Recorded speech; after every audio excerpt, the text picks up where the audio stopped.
ದೇವರ ನಾಮಕ್ಕೆ ಸ್ತೋತ್ರ ಉಂಟಾಗಲಿ. ನಮ್ಮ ಸುತ್ತಮುತ್ತಲಿರುವಂಥ ಜನಗಳು ನಮ್ಮನ್ನು ತುಂಬ ಹರ್ಟ್ ಮಾಡ್ತಿದ್ದಾರೆ, ತುಂಬ ನೋವು ಮಾಡ್ತಿದ್ದಾರೆ ಅಂತ ನಮ್ಗೆ ಅನಿಸ್ತಿದೆಯಾ? ಅಥವಾ ಅವರ ಮಾತಿನಿಂದ ಹೇಗಪ್ಪ ಇದರಿಂದ ಹೊರಗಡೆ ಬರೋದು, ನಮ್ಮ ಸುತ್ತಮುತ್ತ ಇರೋ ಜನರೇ ಈ ಥರ ಮಾತಾಡ್ತಿದ್ರಲ್ಲ ಅನ್ನೋ ಏನಾದರೂ ಹರ್ಟ್ ಆಗ್ತಿದೆಯಾ?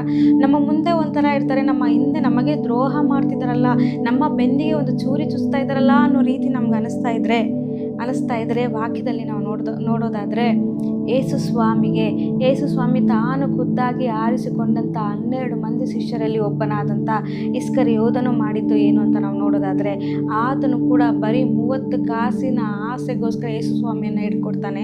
ಅದರ ಮುಂದೆ ನೋಡೋರಿಗೆ ಏನನ್ಸುತ್ತೆ ಅಂದರೆ ಯೇಸು ಸ್ವಾಮಿಗೆ ಅವನು ಮುತ್ತು ಕೊಡ್ತಿದ್ದಾನೆ. ಗೆತ್ಸೆಮನೆ ತೋಟದಲ್ಲಿ ನೋಡೋದಾದರೆ ಆತನು ಬಂದು ಯೇಸು ಸ್ವಾಮಿಗೆ ಮುತ್ತು ಕೊಡ್ತಾನಂತೆ.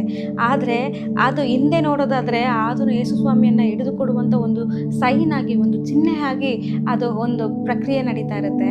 ಅದೇ ಪ್ರಕಾರವಾಗಿ ನಮ್ಮ ಹಿಂದೆ ಇರುವಂಥ ಜನಗಳು ನಮ್ಮನ್ನು ಮಾಡ್ತಿದ್ದಾರೆ, ಹಿಂದೆ ಚೂರಿ ಚುಸ್ತಿದ್ದಾರೆ, ತುಂಬ ದ್ರೋಹ ಮಾಡ್ತಿದ್ದಾರೆ, ಅವ್ರು ಹೇಳುವಂಥ ಮಾತು ತುಂಬ ಹರ್ಟ್ ಆಗ್ತಾ ಇದೆ ಅಂದರೆ ಏಸಪ್ಪ ಯಾವ ರೀತಿ ಆ ವಿಚಾರವನ್ನು ಹ್ಯಾಂಡಲ್ ಮಾಡಿದ್ರು ಅಂದರೆ ಆತನ ಕ್ಷಮೆಯಿಂದ, ಆತನ ಪ್ರೀತಿಯಿಂದ, ಆತನ ತಾಳ್ಮೆಯಿಂದ. ಅದೇ ಪ್ರಕಾರವಾಗಿ ನಮ್ಮ ಜೀವಿತದಲ್ಲೂ ತುಂಬ ನೋವುಗಳು, ಹೇಳುವಂಥ ಮಾತುಗಳು ನಮ್ಗೆ ಆಗ್ತಾ ಇಲ್ಲ ಅನ್ನೋ ವಿಚಾರ ನಮ್ಮಲ್ಲಿದ್ದರೆ ನಾವು ಕೂಡ ಅದನ್ನು ತುಂಬ ತಾಳ್ಮೆಯಿಂದ, ತುಂಬ ಪ್ರೀತಿಯಿಂದ, ಕ್ಷಮೆಯ ರೂಪವಾಗಿ ಅದನ್ನು ನಡೆದುಕೊಂಡು ಹೋಗಬೇಕು. ಯಾಕಂದರೆ ನಮಗೋಸ್ಕರ ಯುದ್ಧ ಮಾಡುವ ಆತನು ಯೆಹೋವನೇ ಆಗಿದ್ದಾನೆ ಹೊರತು ನಾವಂತೂ ಅಲ್ಲ. ನಾವಂತೂ ಸುಮ್ಮನೆ ಇದ್ದು ಅದನ್ನು